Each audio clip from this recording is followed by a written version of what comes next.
E olha, o governador Marcos Rocha fez hoje uma avaliação do enfrentamento ao coronavírus em Rondônia. Numa entrevista exclusiva à SIC TV, ele e o chefe da Casa Civil, Júnior Gonçalves, explicaram a situação do estado diante do atual cenário em que o país se encontra. Durante mais de uma hora, o governador Marcos Rocha, junto com o chefe da Casa Civil, Júnior Gonçalves, esclareceram algumas dúvidas. Falaram como o estado está enfrentando o Covid-19 e a situação de Rondônia diante aos impactos financeiros causados pelo coronavírus. Na verdade, eu estou precisando andar no fio da navalha, sem se cortar, sem cortar. Então, essa é a grande preocupação, porque o coronavírus existe, é algo sério, mas também a fome mata, né? A falta do trabalho mata. Então, nós temos que tomar cuidado com isso. Então, esse decreto, ele veio mais flexível, né? Entretanto, não simplesmente abrindo mão para qualquer coisa.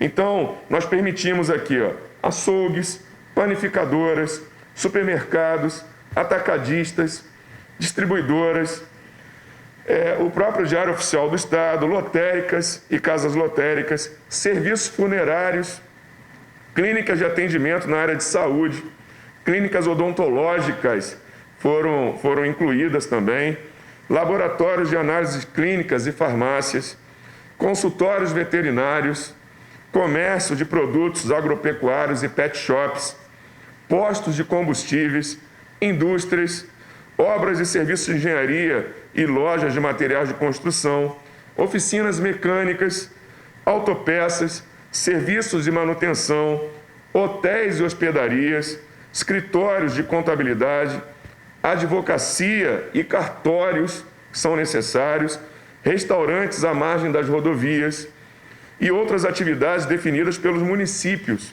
né? Porque nós criamos, então, porque quem é que conhece a realidade do seu município? É o prefeito, né? Quem é que consegue atuar rapidamente ali, até algum negócio que, porventura, nós tenhamos esquecido de colocar aqui? É a prefeitura. Então, nós conversamos com prefeitos e a gente colocou outras atividades, desde que não localizadas em galerias, centros comerciais e shopping center. Existem particularidades em cada município, como, por exemplo, nós temos uma capital, Porto Velho, que tem transporte de ônibus público. Só que você pega uma cidade no interior, não tem nem táxi, ele só tem o mototáxi para isso. Então, são particularidades que nós não podemos deixar de analisar. Qual é a melhor forma? Deixar com que os prefeitos também analisem em conjunto, dentro das regras. Muita gente, algumas pessoas colocaram que o governo afrouxou. Não é verdade. Na realidade, o governo simplesmente está tendo a sensibilidade para não haver uma catástrofe de um lado econômico e do outro na saúde. Então tem que equilibrar e nada mais do que ter 52 prefeitos em conjuntos decidindo algumas regras.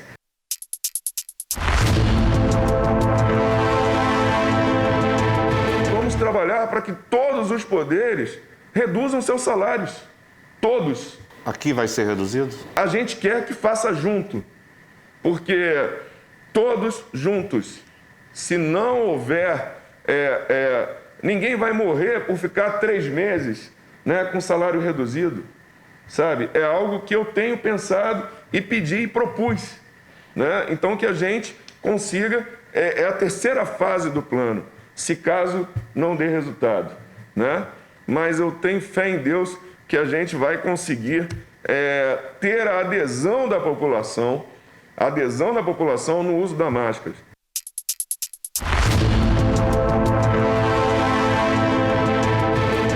Os estudos da Cefim mostram que nós temos mais 45 dias a 60 dias. Então, hoje, com a arrecadação parada, nós temos 60 dias pela frente. Estourando isso daí. Estourando. Mas a previsão mais otimista aí é 60 dias e a média é 45 dias. Você acha que essa curva... E isso demonstra que sim, temos que equalizar. Porque, veja bem, Copanax e todos que estão ouvindo, a gente tem que enfrentar, sim, o corona. Só que para enfrentar, nós precisamos de quê? De recursos. Se a gente para totalmente e estagna, como nós vamos também enfrentar? Adquirir kits, como nós vamos adquirir outras coisas, materiais, EPIs? Então, em tese, a produção com regramento, com responsabilidade, como o governador tem colocado, seguindo os parâmetros da OMS, da AGVISA, Anvisa e o nosso secretário de Saúde, isso é ser responsável, porque nós sabemos, é muito cômodo dentro de um ar-condicionado, de uma sala, aqui debaixo do ar-condicionado de uma sala, recebendo o nosso salário, é muito cômodo para a gente ficar criticando. Mas para a gente está bom. Mas o autônomo que está ali passando fome, as mensagens que nós estamos recebendo, o governador, das pessoas depressivas, não sabendo quando voltam, vendo o filho chorar porque não tem leite. E aí é muito fácil para nós ficar falando, vamos fazer campanha para ajudar a campanha. Não é simplesmente isso. Não, o povo não quer esmola, ele quer sim proteção de saúde, mas quer voltar ao seu trabalho com respeito, dignidade e responsabilidade.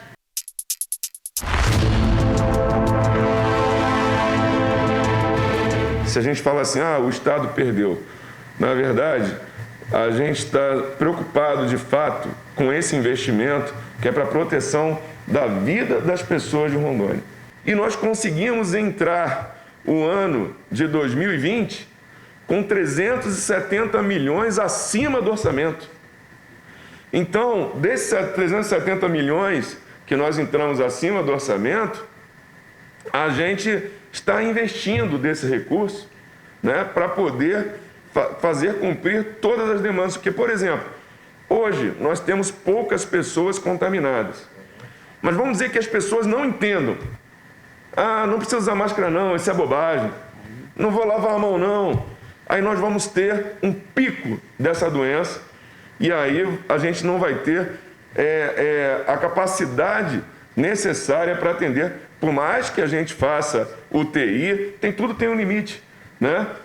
Por mais que a gente faça UTI, por mais que a gente compre cloroquina, por mais que a gente faça tudo, gaste, de repente, todos os 370 milhões, toda a emenda dos deputados, né?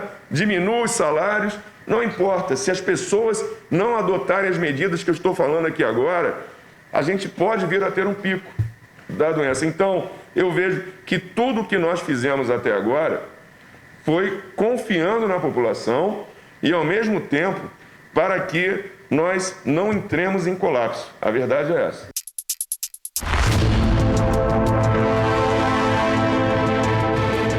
A gente vem trabalhando para que isso não aconteça, né? Agora, é lógico, se eu boto todo mundo isolado, né?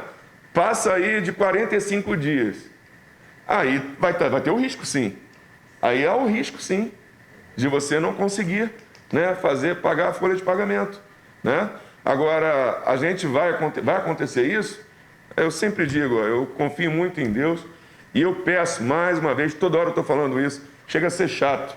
Mas o que tem que fazer, Júnior? Lavar as mãos, manter o distanciamento, usar máscara a todo momento. Para que nós possamos evitar o pico de contaminação. Durante a entrevista, o governador também respondeu perguntas dos telespectadores da SIC TV, que interagiram através de mensagens. Governador, nós estamos recebendo bastante mensagens lá no estúdio da TV, na nossa redação, e uma delas que chegou aqui em relação aos salões de beleza. Eles querem saber se não podem atender de forma individualizada cada um dos seus clientes, se eles não podem abrir as portas. Veja bem, o decreto, conversando com o médico, ele falou o seguinte, que aquele costume que inclusive as mulheres têm, deixa eu testar esse batom, então passa o batom de boca em boca. Nem de forma individualizada. Mas aí como ter de fato esse controle? Por exemplo, infelizmente, eu tenho vários amigos que trabalham com essa questão de salões, tanto cabeleireiras como cabeleireiros, né, barbeiros, né? Então, a própria tesoura, que normalmente a gente sabe é utilizada de pessoa por pessoa, se atender alguém contaminado, não só o profissional vai ser contaminado, como também vai repassar para muitas pessoas. Governador, antes de encerrar, está chegando uma última pergunta aqui. O PROCON está notificando as empresas que estão autorizadas a funcionar, que seja barrando a entrada das pessoas que estão sem máscaras ou que estão não estão fornecendo aos clientes. O que ocorre é que não tem máscaras para se vender no comércio, né? O PROCON está ameaçando a fechar esses comerciais. Quem trouxe isso foi o Davi Jardim, que é presidente do Sindicato dos Supermercadistas de Porto Velho. Além disso, tem várias filas enormes em casas lotéricas, bancos, etc., mas muita gente sem usar as máscaras. O que fazer? O Davi? Davi Jardim. Davi Jardim. Davi, obrigado por falar sobre isso. Nós vamos conversar, inclusive, com o PROCON. Agora, é o que eu estou falando, a cobrança da máscara é necessária. A cobrança da máscara é necessária. Não tem para vender? Então, repito, Jardim, máscaras que as próprias pessoas podem fazer, né? As próprias pessoas em casa podem fazer, né? Com meia, com fralda, enfim, com tecido que consiga fechar e bloquear, né, a saída do vírus, né? Então, não necessariamente você precisa comprar. Você pode, inclusive, a própria pessoa tem que chegar e já estar com a sua máscara. E se você puder, né, orientar a todos que entreguem máscaras, inclusive caseiras, né, de pano, isso é muito bom. No final, o governador fez um alerta à população. Uma coisa, Copanax, que eu tenho certeza, eu quero passar para todos, é o seguinte: nós vamos sair ainda mais fortes, todos nós, povo de Rondônia, população do bem do nosso estado, nós vamos sair mais fortes dessa crise e eu tenho certeza disso, mas como eu disse, precisamos estar unidos e eu quero que todos terminem essa crise com vida, com saúde, ajudando o nosso país, lutando, ajudando o nosso presidente Bolsonaro. E eu sempre digo, o presidente, quando ele fala da liberação do comércio, ele tem razão, Júnior, porque nenhum país subsiste à questão de você não ter, né, o trabalho, né, sendo oferecido ou permitindo que se trabalhe. Ninguém aguenta, ninguém suporta isso.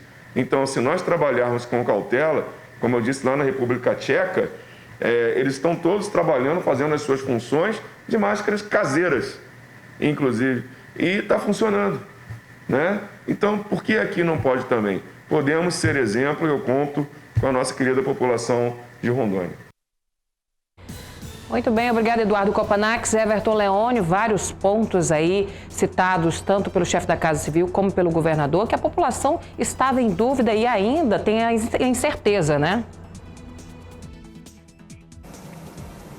Olha, Meire, primeiro quero assim, agradecer a deferência do governador Marcos Rocha, do chefe da Casa Civil, Júnior Gonçalves, por concederem a nós essa entrevista coletiva. Eu vinha conversando com o governador já desde sexta-feira, pedindo essa oportunidade da gente poder levar a palavra do governador em rede de televisão durante um tempo longo para todo o estado de Rondônia, para que, pela gravidade do que nós estamos vivendo, é importante que a televisão faça isso, porque ainda não, e vai continuar por muito tempo ainda, por décadas e décadas e décadas, o veículo mais importante. Tanto é que o governo de São Paulo faz isso o tempo todo. O presidente da República, ou o ministro Mandetta, fazem isso o tempo todo. Então, as chamadas lives da internet, elas são complementares, nada mais do que isso. Porque o grande canhão da comunicação é a televisão, que atinge praticamente 99% da população brasileira, né? E que assiste televisão. Todos, né, assistem televisão de alguma forma, em algum horário. E isso é importante. E essas chamadas lives, não se sabe exatamente que hora vai pro ar, o que vai ser e tal. E aí dá lá 1.500 pessoas assistindo, 1.800 pessoas assistindo, 1.200, dependendo do dia. Isso a gente controla. Agora, a televisão, no mínimo 400 mil, 600 mil, 800 mil. O Ibope dá, por exemplo, o SIC News, Ibope, tá? Dá o SIC News como 80 mil telespectadores por minuto assistindo só em Porto Velho. Só em Porto Velho. Olha a grandeza disso. Agora, quando o governador para dar uma entrevista dessa importantíssima ao Eduardo Copanax, juntamente com o seu chefe da Casa Civil, num horário nobre também, que foi o horário da faixa do meio-dia, não é? Dentro do programa do Augusto José. Obviamente que o Estado inteiro quis ficar à frente do receptor, porque a mensagem do governador nessa hora era fundamental. E vocês viram os temas que foram propostos aí, que foram colocados. O governador trouxe à luz uma série de informações e a mais contundente é aquilo que eu venho dizendo já há quase 30 dias aqui. Muita gente torce o nariz. O governador agora acabou com todas as letras, acabou de dizer que o Estado aguenta mais 45 dias nas suas finanças. Depois disso, entra em colapso também. E está propondo já, inclusive, a redução de salários dos servidores de todos os poderes.